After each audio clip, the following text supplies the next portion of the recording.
劉輝與圓周率。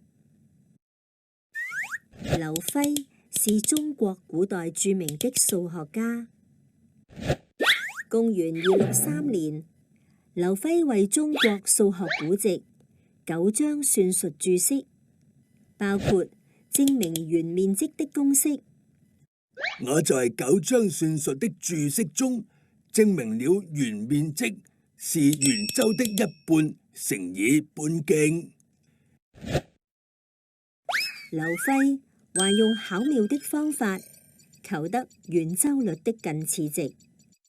他先繪畫出一個圓內接正六邊形，使正六邊形的邊長與圓的半徑相等。其後，他逐步增加圓內接正多邊形的邊數，繪畫出正12邊形、正24邊形、正48邊形和正96邊形。劉輝發現，正多邊形的邊數越多，它的周界越接近圓。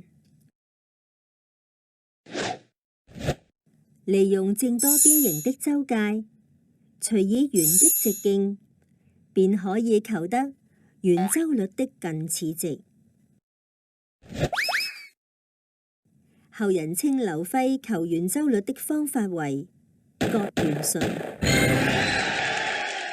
利用這方法，當圓內接正多邊形的邊數是96時，就可以求得圓周率約等於3.14。